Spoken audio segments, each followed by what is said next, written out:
ब्रह्मा कौन है? शास्त्रों में ब्रह्मा की प्रधानता है। बिना ब्रह्मा के कोई कार्य पूर्ण नहीं होता है।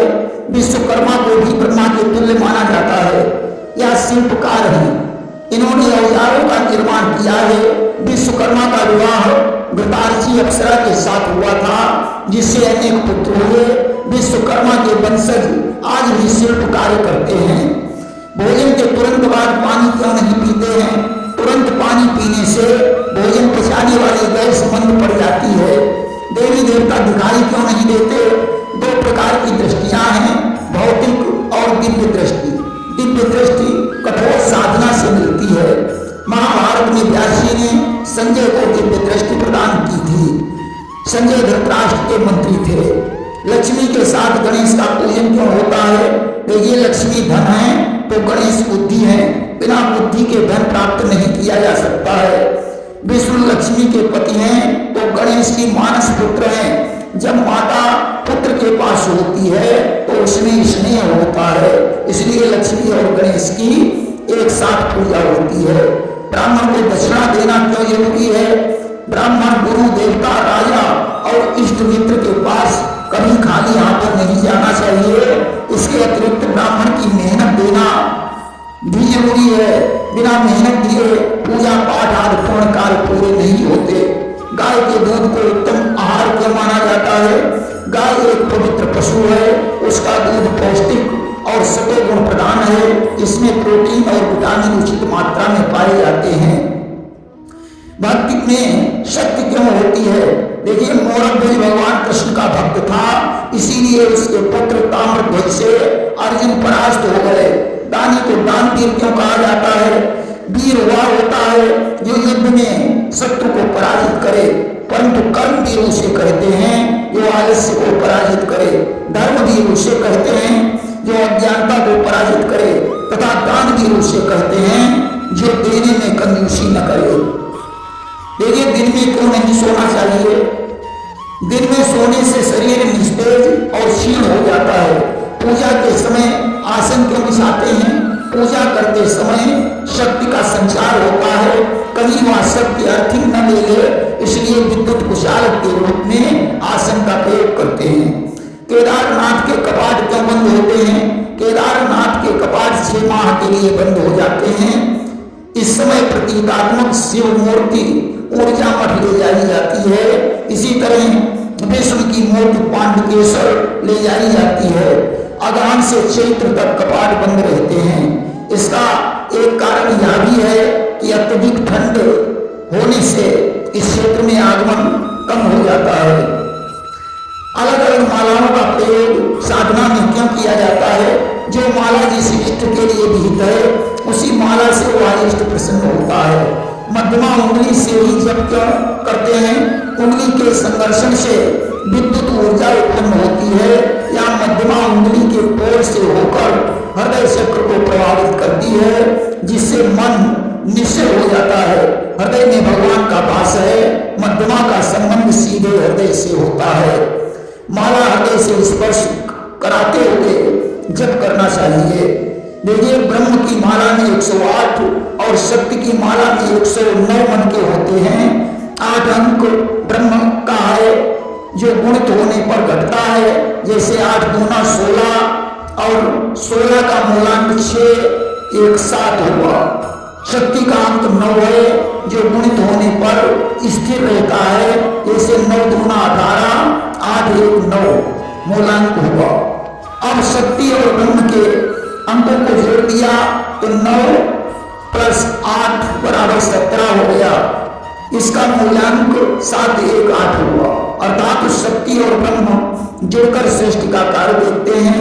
108 का मूल्यांक 9 ही होता है, इसलिए 108 के माला में शक्ति निहित है।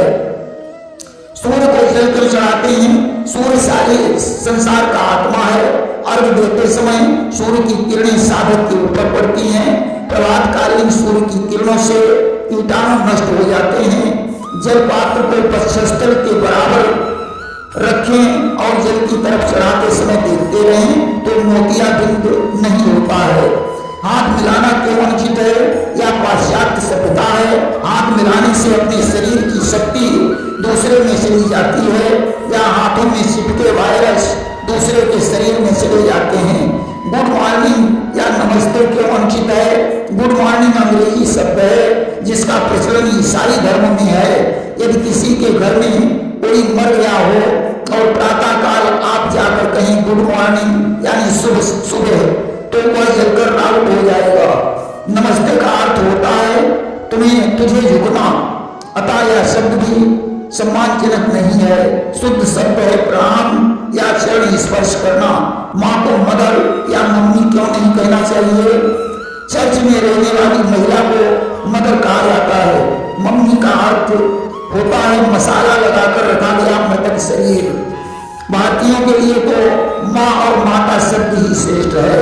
अंग्रेजी में भाभी और साली को सिस्टर इनला कहा जाता है। हिंदू धर्म में भाभी को माता का दर्जा दिया गया है। पिता को डैड या डैडी कहना भी अनुचित है। डैड का अर्थ है मरा हुआ, पापा का मतलब है पाप को बुलाना, इसलिए पिताजी शब्द ही श्रेष्ठ है। कुमकुम का तिलक क्यों लगाते हैं? कुमकुम त्वचा शोधन की उत्तम औषधि है।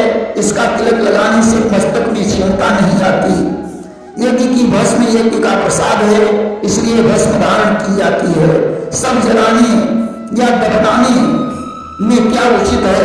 हिंदू 2 गज जमीन में लाखों का दफन कर सकता है, परंतु मुस्लिम को बार बार 2 गज जमीन चाहिए। दफनाने से वायु मंडल में हानिकारक वायरसों की संख्या बढ़ जाती है। तमाम जमीन कब्रिस्तान में चली जाती है, अतः जलाना ही श्रेष्ठ है।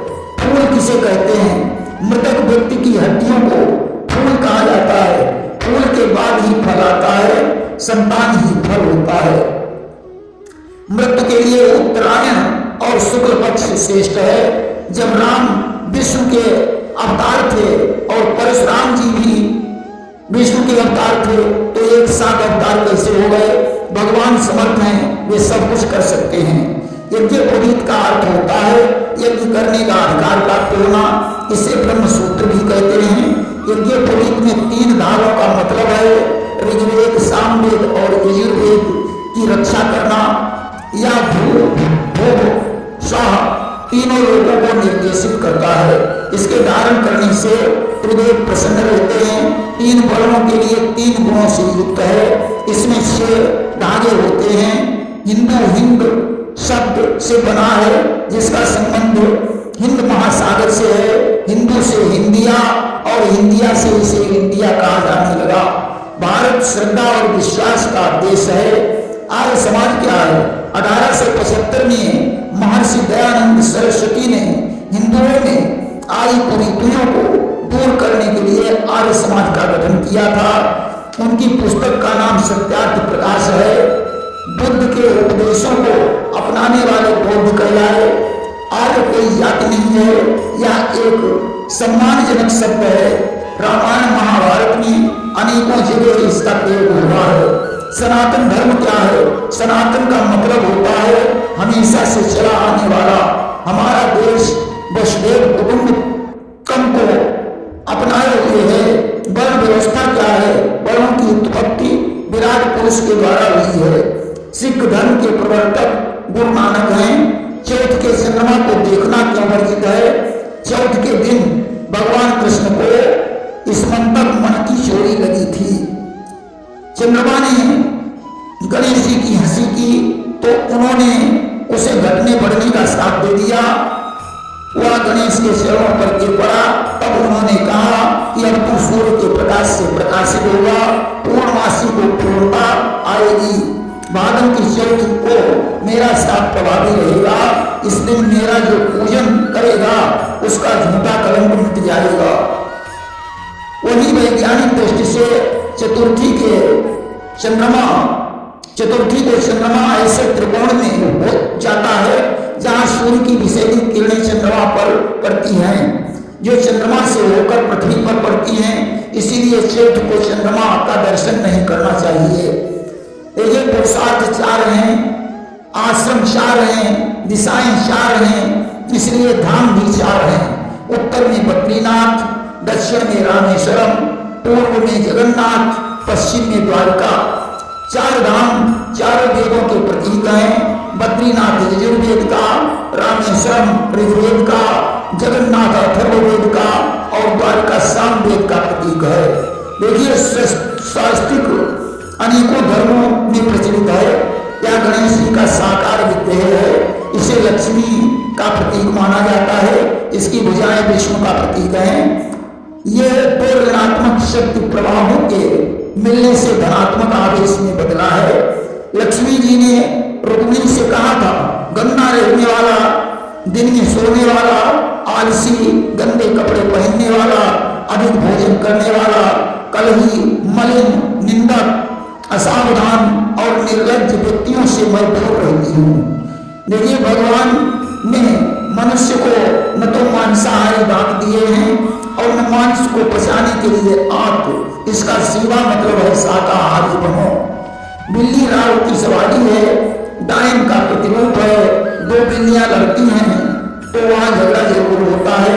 बिल्ली का रोना बहुत बुरा है। डॉक्टर चेचक को वायरस जनित रोग मानते हैं। हिंदू इसे माता कहते हैं। वास्तव में चेचक इलाज और औषधियों से पूर्ण रूप से ठीक नहीं हो सकता है, इसलिए स्वच्छता का ध्यान रखना पड़ता है। प्रेम से बोलिए वृंदावन बिहारी लाल की जय।